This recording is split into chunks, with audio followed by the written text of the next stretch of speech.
আসসালামু আলাইকুম এভরিওয়ান। সৎ মায়ের অপবাদ গল্পের 5 নাম্বার পর্ব। আর ভিডিওটা ইউটিউব থেকে দেখলে অবশ্যই চ্যানেলটা সাবস্ক্রাইব করে দিবা। আর যদি ফেসবুক পেজ থেকে দেখো তাহলে পেজটা অবশ্যই ফলো করে দিবা। আমাদের ফেসবুক পেজের লিংক পিন কমেন্টে দেওয়া আছে। তো চলো বেশি কথা না বলে গল্প শুরু করা যাক। রাত অনেক হয়েছে, ঢাকার আকাশে হালকা মেঘ জমেছে, দূরে কোথাও বিদ্যুতের আলো ঝলকাচ্ছে। রনি নিজের ছোট রুমে চুপচাপ বসে আছে, টেবিলের ওপর খোলা বই, কিন্তু চোখ বয়ে নেই।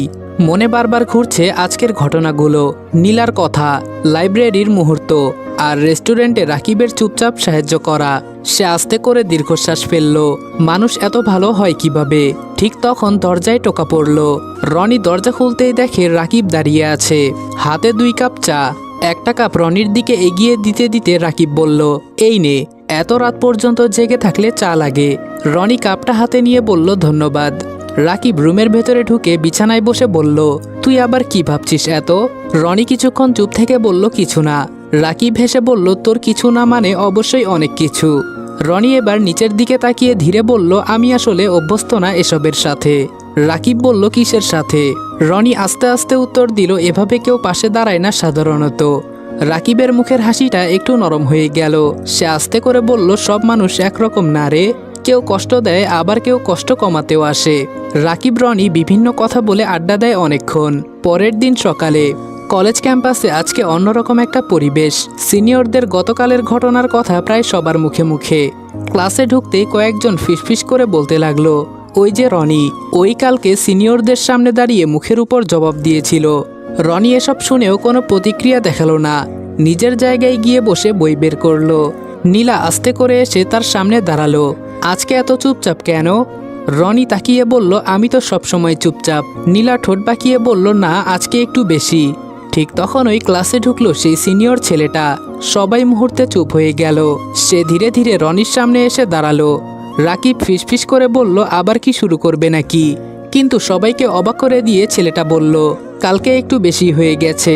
পুরো ক্লাস স্তব্ধ। সিনিয়র আবার বলল, রাগের মাথায় যা করেছি ঠিক হয়নি।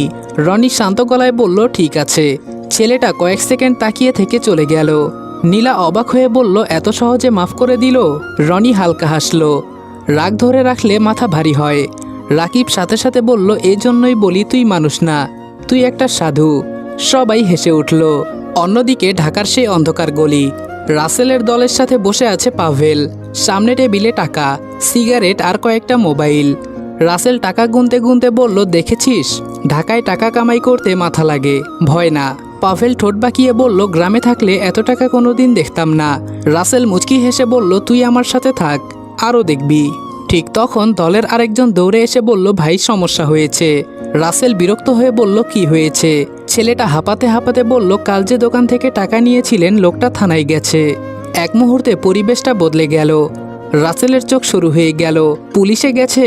সাহস তো কম না। পাভেল প্রথমবারের মতো একটু অস্বস্তি অনুভব করলো। সে আস্তে করে বলল, এখন কি হবে? রাসেল ঠান্ডা গলায় বলল, যারা কথা শুনে না তাদের চুপ করাতে হয়। এই কথা শুনে পাভেলের বুকের ভেতরটা কেমন যেন কেঁপে উঠল।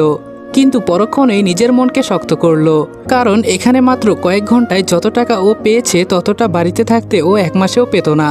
বিকেলে কলেজ ছুটি হওয়ার পর নীলা, রাকিব আর রনি একসাথে বের হচ্ছিল। এখন রনি নীলার সাথে টুকটাক কথা বলে। হঠাৎ কলেজ গেটের সামনে একটা ছোট্ট ছেলে ফুল বিক্রি করতে এসে বলল, ভাইয়া, আপু ফুল নেন না একটা? রাকিব সাথে সাথে মজা করে বলল, ভাই জীবন বৃথা, কোনো গার্লফ্রেন্ড নাই, ফুল নিয়ে কাকে দিব?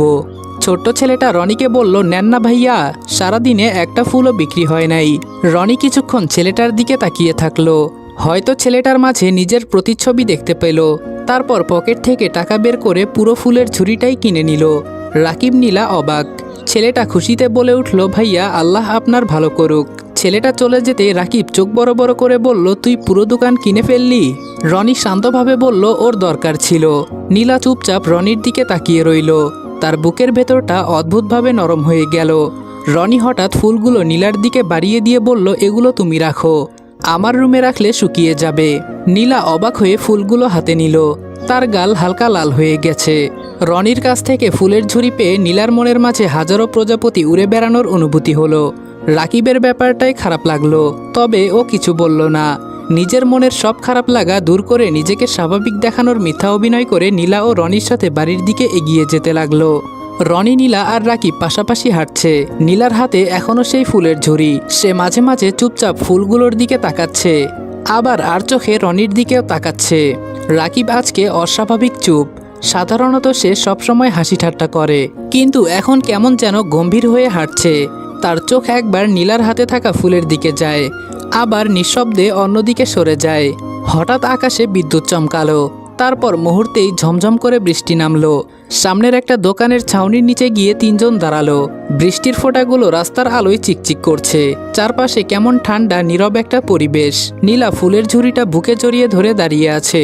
রনি আস্তে করে বলল, ফুলগুলো ভিজে যাবে।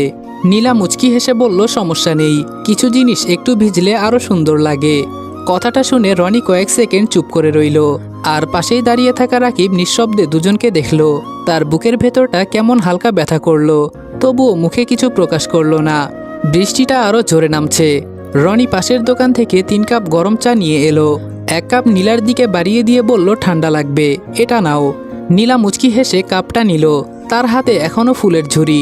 রাকিব চুপচাপ নিজের কাপটা হাতে নিল, কিন্তু চোখ বারবার চলে যাচ্ছে রনি আর নীলার দিকে। নীলা আস্তে করে বলল, আজকের দিনটা কেন জানি অনেক ভালো লাগছে। রনি হালকা হেসে বলল, ভালো লাগা থাকলে দিনও ভালো লাগে। কথাটা শুনে নীলা নিচের দিকে তাকিয়ে মুচকি হাসলো, আর সে হাসিটা দেখে রাকিবের বুকের ভেতরটা হঠাৎ মোচড় দিয়ে উঠল। সে মুখ ঘুরিয়ে বৃষ্টির দিকে তাকালো। মনে মনে বলল, তোরা একসাথে থাকলে সত্যিই ভালো লাগে, তাহলে আমার এত খারাপ লাগছে কেন? রাকিব ভালো করেই বুঝতে পারছে নীলার চোখের চাহনি। রাকিব গভীর শ্বাস নিল। নিজেকে বোঝানোর চেষ্টা করলো, রনির জীবনে কষ্ট ছাড়া আর কিছু পায়নি। ও যদি নীলার সাথে ভালো থাকে তাহলে আমার তো আরো খুশি হওয়ার কথা, কিন্তু আমি স্বার্থপরের মতো শুধু নিজের কথা চিন্তা করে যাচ্ছি। প্রাণপ্রিয় বন্ধুর জন্য যদি এইটুকু স্যাক্রিফাইস করতে না পারি তাহলে কিসের বন্ধু? কিন্তু মন কি এত সহজে মানে? হঠাৎ করে নীলা বলল, রাকিব তুমি এত চুপ কেন আজকে? রাকিব কয়েক সেকেন্ড চুপ থেকে হেসে বলল, ও কিছু না, বৃষ্টির দিনে মানুষ একটু দার্শনিক হয়ে যায়। রনি হেসে বলল, তুইও দার্শনিক, আর তেলাপোকাও পাখি। তিনজনই হেসে উঠল, কিন্তু হাসির আড়ালেও রাকিবের বুকের ভেতরে কষ্টটা রয়ে গেল। বৃষ্টি একটু কমতেই তারা আবার হাঁটা শুরু করলো। রাস্তার এক পাশ দিয়ে হাঁটার সময় নীলা অসাবধানতাবশত পিছলে যেতে নিল। রনি দ্রুত তার হাত ধরে ফেলল। এক মুহূর্তের জন্য সময় যেন থেমে গেছে। নীলা অবাক চোখে রনির দিকে তাকিয়ে রইল। রনিও হাতটা ছাড়তে কয়েক সেকেন্ড দেরি করলো। আর ঠিক তখনই কয়েক কদম পেছনে হাঁটা রাকিব সবকিছু দেখল। তার ঠোঁটে ছোট্ট একটা হাসি ফুটল, কিন্তু সেই হাসির ভেতরে লুকিয়ে ছিল তীব্র কষ্ট। সে আস্তে করে চোখ নামিয়ে ফেলল আর আপন মনে হাঁটতে শুরু করলো। নীলা নিজের রুমে শুয়ে আছে। ফুলের ঝুড়িটার দিকে তাকিয়ে তার ঠোঁটের কোণে অজান্তেই হাসি ফুটে উঠল। সে আস্তে করে একটা ফুল হাতে নিয়ে ফিসফিস করলো, পাগল ছেলে। ঠিক তখনই দরজার বাহিরে নীলার মা আয়েশা বেগমের কণ্ঠ শোনা গেল। নীলা, ঘুমাসনি এখনো? নীলা তাড়াতাড়ি ফুলগুলো গুছিয়ে রেখে বলল, জি, এখনোই ঘুমাবো। আয়েশা বেগম ভেতরে এসে মেয়ের মুখের দিকে তাকিয়ে বলল, তোর মুখ এত লাল কেন? জ্বর আসছে নাকি? নীলা অপ্রস্তুত হয়ে বলল, না তো। আয়েশা বেগম সন্দেহের চোখে তাকালেও আর কিছু বলল না, কিন্তু বের হওয়ার সময় তার চোখ হঠাৎ টেবিলের ওপর রাখা ফুলগুলোর দিকে গেল। সে থেমে গিয়ে জিজ্ঞেস করলো, এই ফুল কোথা থেকে আসলো নীলা? নীলা কয়েক সেকেন্ড থেমে বলল, একটা ছোট্ট ছেলে বিক্রি করছিল, ওর থেকে কিনে নিয়েছি। আয়েশা বেগম কিছুক্ষণ তাকিয়ে থেকে ধীরে দরজা বন্ধ করে চলে গেল। নীলা স্বস্তির নিঃশ্বাস ফেলল। অন্যদিকে রাকিব নিজের রুমে বিছানায় শুয়ে ছাদের দিকে তাকিয়ে আছে। আজকে তার ঘুম আসছে না। বারবার চোখের সামনে ভেসে উঠছে বিকেলে ঘটে যাওয়া সকল ঘটনা। তার বুকের ভেতরটা হঠাৎ ভারী হয়ে উঠল, কিন্তু কয়েক মুহূর্ত পর সে উঠে বসে নিজেকে শক্ত করল আর বলল, না, আমি এমন কিছু করব না যাতে ওদের কষ্ট হয়। পরের দিন সকাল। আকাশটা এখনো মেঘলা। রনির চোখের সামনে ভেসে উঠছে বিকেলের সব দৃশ্য।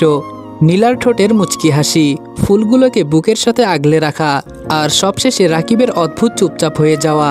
হঠাৎ পেছন থেকে রাকিবের কণ্ঠ ভেসে এলো, এই যে কবি সাহেব, সকাল সকাল আকাশ দেখে কি প্রেমের কবিতা লিখছিস? রনি ঘুরে তাকিয়ে হালকা হেসে বলল, তুই ঘুমাসনি? রাকিব চোখ কসলাতে কসলাতে বলল, ঘুম আসছিল না। রনি কয়েক সেকেন্ড তাকিয়ে বলল, সব ঠিক আছে তো? রাকিব মুহূর্তের জন্য থেমে গিয়ে জোর করে হাসলো, আরে হ্যাঁ, আমি আবার কি নিয়ে টেনশনে থাকবো?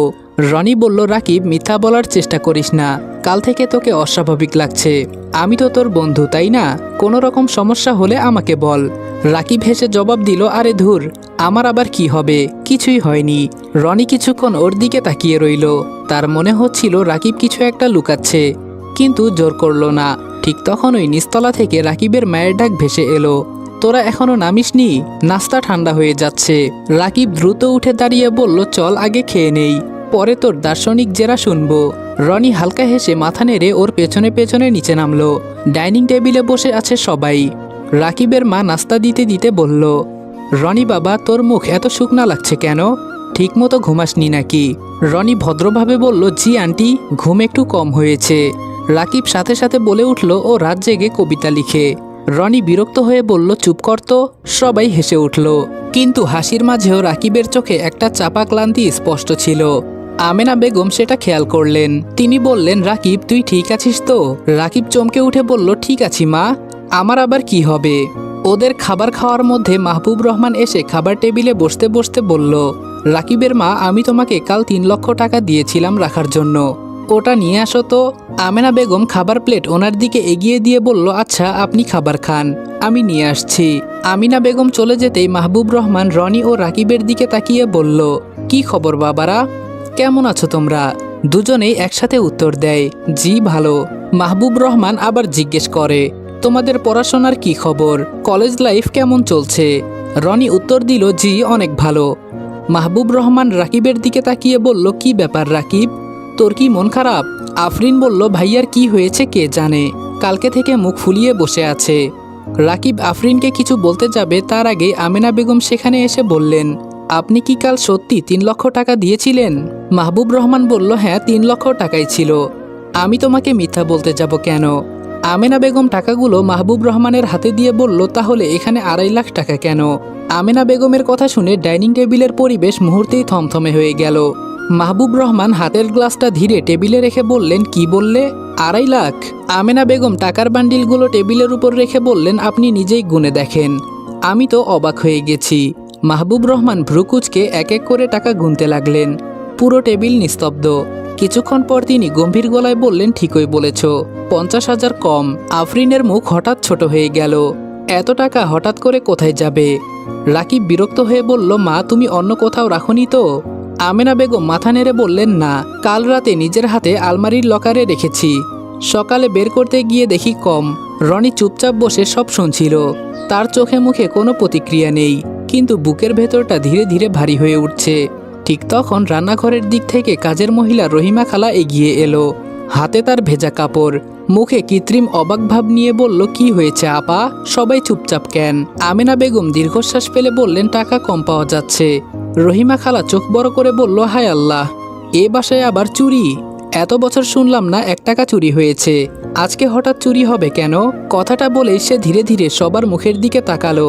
তারপর খুব সূক্ষ্মভাবে চোখ গিয়ে থামলো রনির ওপর। রনি সেটা খেয়াল করলেও কিছু বলল না।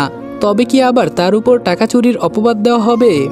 রহিমা খালা একটু ইতস্ত করে বলল, না মানে আমি তো কিছু জানি না, তবে কাল রাতে একটা জিনিস দেখেছিলাম। মাহবুব রহমান গম্ভীর গলায় বললেন, কি দেখেছ? রহিমা খালা নিচু স্বরে বলল, রাত অনেক হয়েছিল, আমি পানি খেতে উঠেছিলাম, তখন দেখি রনি বাবা উপরে করিডোরে হাঁটাহাঁটি করতেছিল। কথাটা শুনে টেবিলে হঠাৎ নীরবতা নেমে এলো।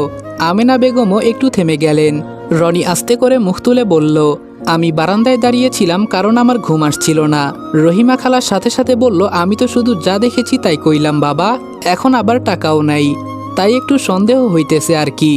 রাকিবের চোখ মুখ মুহূর্তেই শক্ত হয়ে গেল। ও বলল, 1 মিনিট।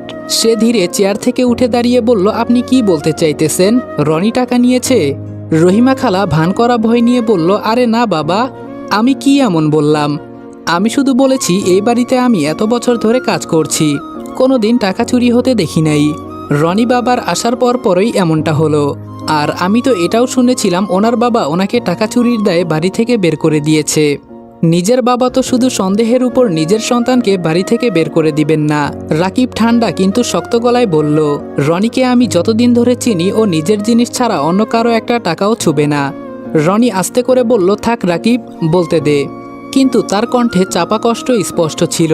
চোর শব্দটা সরাসরি কেউ বলেনি, তবুও সন্দেহের তীরটা ঠিকই তার দিকে ছুড়ে দেওয়া হয়েছে।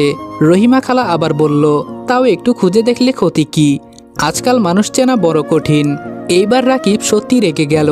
সে টেবিলে হাত চাপড়ে বলল, আপনি বারবার একই কথা কেন বলতেছেন? রহিমা খালা কেঁপে উঠল, আমি তো শুধু। রাকিব বলল, শুধু কি? যার কোনো পরিবার নাই, যার নিজের বলার মতো কিছু নাই, তার ওপর দোষ চাপানো সবচেয়ে সহজ, তাই না? কথাটা শুনে রনি অবাক হয়ে রাকিবের দিকে তাকালো। রাকিবের চোখে তখন চাপা রাগ, বন্ধুর জন্য সেই রাগ একদম স্পষ্ট। পরিস্থিতি সামাল দিতে আমিনা বেগম বললেন, আচ্ছা সবাই শান্ত হও, ঝগড়া করে তো টাকা পাওয়া যাবে না। তখন ওই আফরিন দ্বিধাভরা গলায় বলল, আমি একটা কথা বলবো। সবাই ওর দিকে তাকালো। আফরিন আস্তে করে বলল, আজকে সকালে আমি দেখেছিলাম রহিমা খালা নিজের ব্যাগটা খুব তাড়াহুড়ো করে লুকাচ্ছিল। আমি যেতেই উনি ভয় পেয়ে যায়। রহিমা খালার মুখ মুহূর্তেই ফ্যাকাশে হয়ে গেল। কি সব উল্টাপাল্টা কথা কও? আফরিন এবারও বলল, আমি মিথ্যা বলছি না। রাকিব ধীরে ধীরে রহিমা খালার দিকে তাকালো। তার চোখ সরু হয়ে এলো। তাহলে ব্যাগটা দেখাতে সমস্যা কোথায়? রহিমা খালা এবার সত্যিই ঘাবড়ে গেল। তিনি বললেন, আমার ব্যাগে কিছু নেই। মাহবুব রহমান কঠিন গলায় বললেন, তাহলে নিয়ে আসো ব্যাগটা। রহিমা খালা কিছুক্ষণ স্থির দাঁড়িয়ে রইল। তার কপাল দিয়ে ছোট ছোট ঘামের ফোঁটা গড়িয়ে পড়ছে। সে কিছুটা তোতলাতে লাগলো। আমি এই বাসায় এত বছর কাম করছি, আপনারা আমাকে সন্দেহ করতেছেন? আর ওই দিনের ছেলের জন্য রাকিব বাবা আমার সাথে তর্ক করলো। মাহবুব রহমান ঠান্ডা গলায় বললেন, সন্দেহ তুমি শুরু করেছো, এখন ব্যাগ দেখাতে সমস্যা কোথায়? রহিমা খালার চোখে এবার স্পষ্ট ভয় দেখা গেল। রনি চুপচাপ সব দেখছিল। হঠাৎ তার মনে পড়ে পুরনো সব স্মৃতি। 10,000 টাকা চুরির দায়ে তার বাবা তাকে অমানুষের মতো মেরেছিল। এখানেও যদি তার উপরে দায় আসে তাহলে তার কি হবে? তো গাইস, সৎ মায়ের অপবাদ গল্পের এই পার্টটা এখানে সমাপ্ত করা হলো। তো তোমরা যদি নেক্সট পার্ট চাও তাহলে এই ভিডিওতে 5,000 লাইক আর 500 কমেন্ট করে দিও। তাহলে বুঝবো তোমরা গল্পের প্রতি অনেক ভালোবাসা দেখাচ্ছ আর গল্পটা তোমরা চাচ্ছ। তো তোমরা যদি গল্পটা সত্যি এনজয় করে থাকো, গল্পটা যদি তোমাদের পছন্দের হয়, তাহলে তোমরা মিশনটা কমপ্লিট করে দিও। আর চ্যানেলে যারা নতুন আছো তারা এখনই চ্যানেলটা সাবস্ক্রাইব করে বেল আইকনটি প্রেস করে দিও। আমরা শুধু তোমাদের জন্য এই কষ্টটুকু করি, তো তোমরা আমাদেরকে ভালোবেসে এইটুকু তো করতেই পারো। আর গল্প নিয়ে তোমাদের যা যা মতামত আছে সেটাও কমেন্ট করে জানাতে পারো। গল্পের কোন পার্টটা সবচেয়ে বেশি ভালো লাগছে ওইটাও তোমরা কমেন্ট করতে পারো। তো দেখা হচ্ছে নেক্সট ভিডিওতে। ততক্ষণ পর্যন্ত সবাই ভালো থাকবা, সুস্থ থাকবা। খোদা হাফেজ।